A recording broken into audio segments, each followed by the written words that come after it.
Ils étaient tous là, ceux qui ont dirigé le Niger entre les années 1960 et 2011.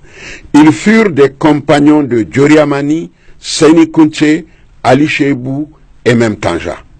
Leur âge aussi entre 70 ans et 90 ans.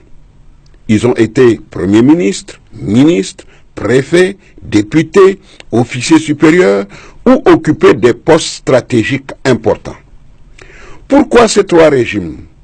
Djori, Kounché, Ali. La vie, a dit Shakespeare, est une scène de théâtre. Chacun vient jouer son rôle et s'en va.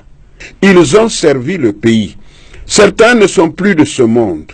La présence de ceux qui sont ici, au palais de la présidence, malgré le poids de l'âge, pour rompre avec le président de la République, est un grand symbole.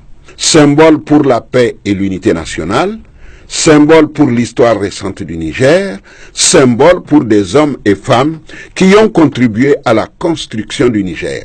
Réunir ces sages pour rompre le jeûne et communier ensemble est une idée géniale du président de la République. Les hommes du régime de Djori Amani furent les premiers éclaireurs et précurseurs du développement du Niger. Partis de rien, ils ont légué au pays plus d'une soixantaine de sociétés.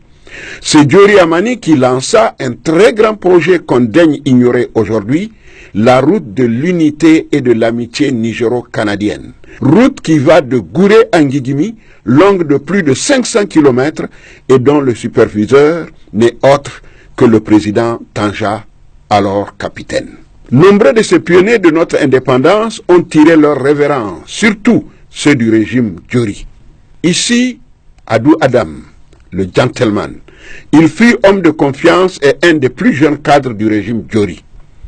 Ali Sabo, ancien ministre formé dans les pays socialistes, il fut le directeur général de la Sonara, la société de production d'arachide, alors principale richesse du Niger. Soumana Zattaou, dit Alpha Zazi, un des pionniers de la radio Niger. Tribun hors pair, maîtrisant le Hausa et le Zarma, il était l'une des vedettes des mélodrames à la radio. Le régime Kounché a joué un rôle prépondérant dans le rétablissement de l'autorité de l'État et la rigueur dans le travail. Le Niger lui doit la construction du palais des congrès et du stade qui porte son nom. Maman Oumarou, 2 fois Premier ministre de Kounché et Ali Cheibou et ancien président du CND, c'est un homme juste, pénétré par la religion et imbu de sagesse. Anou Mahaman, ministre d'État de Kounché, il fut son homme de confiance et l'appelait affectueusement Gajele Ilmi. Ilama Kaswa, cet ancien ministre de l'enseignement supérieur, s'est forgé un nom par sa rigueur au travail. Ali Bondjéré, un des premiers magistrats, ancien ministre, aujourd'hui président de la Croix-Rouge, garde encore sa forme. Colonel Boulama Manga, il a amené son ministère à aimer le sport. Simple, discret, mais tient beaucoup à la rigueur du gendarme. L'honorable Amadou Seyni Meiga, ancien officier, membre du Conseil militaire suprême et ministre, reste toujours généreux et jovial. C'est lui qui dirige aujourd'hui le canton de Harikanassou. Issoufa Meiga, le premier général de la gendarmerie. Ce gentleman est connu aussi pour sa rigueur. Sidi Koutoubi, connu sous le nom de l'enfant noir, il était craint dans le milieu de l'armée. Il fut le président de la communauté urbaine de Niamey, dont les Niaméens se souviennent encore des transformations et embolissements qu'il a apportés à la ville. Ministre dans le régime Ali Cheibou, Kazalma Oumar Taya est un homme du protocole, l'un des rares à détendre le président Kounché.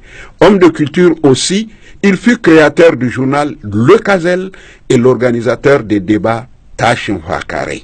Le régime du général Ali Cheibou, dont on en parle peu, a pourtant joué un rôle inestimable à un moment crucial de l'histoire du Niger.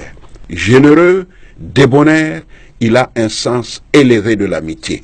On n'arrête pas la roue de l'histoire, a-t-il clamé haut et fort pour permettre à la conférence nationale souveraine de poursuivre ses travaux. Il a eu aussi le courage d'assumer la responsabilité morale des événements du 9 février, celui-là même qui fut le père de la décrispation en libérant tous les prisonniers politiques fut connu lors de l'aide aux populations éprouvées. Ali Cheibou est le premier président à nommer une femme ministre. Avec lui, nous avons connu des hommes comme Toumba Boubacar, ancien chef d'état-major des forces armées nationales, toujours jovial et un passionné de la belote. Modjeli Amadou, frère de Chefou Amadou, professeur de mathématiques, fut ministre. C'est un travailleur et un homme de rigueur. Mahamadou Danda, cet ancien premier ministre du général Salou Jibo, il est connu pour son humilité, sa droiture. C'est un homme éloquent. D'autres hauts cadres ont servi le Niger et n'ont pas moins de mérite que les autres. Bello Garba, ancien directeur de cabinet du président Issou Mamadou et ancien président du COHO. Aloumé Nassara, haut cadre de la jeunesse et des sports. Abdoulaye Mohamed, il a marqué le syndicalisme au Niger. Colonel Gazaré, ancien ministre et médecin. Saleh Cheibou, ancien ministre.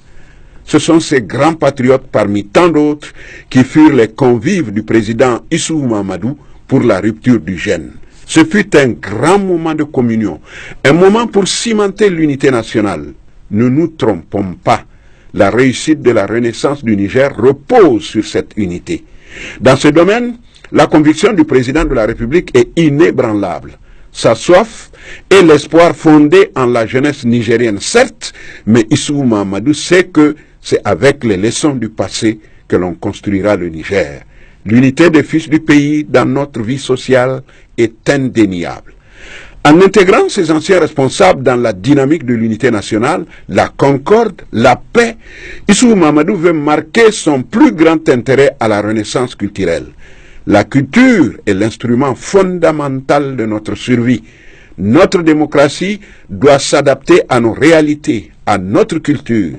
Le chef de l'État est pleinement conscient du rôle que peuvent jouer les anciens dans la renaissance culturelle. Ampaté Ba n'a-t-il pas dit qu'en Afrique, chaque vieillard qui meurt est une bibliothèque qui brûle? C'est une évidence. La marche de la Renaissance a commencé. Cette rencontre entre les anciens compagnons des présidents du Niger n'est certes pas la première, mais c'est un moment solennel. Elle appelle donc à l'unité des fils du pays. Le président Issou Mamadou a toujours demandé de le juger par ses actes et sa capacité à rendre possible la construction du Niger. Il faut aussi que les Nigériens comprennent que le Niger ne peut se construire que par l'ensemble de ses fils.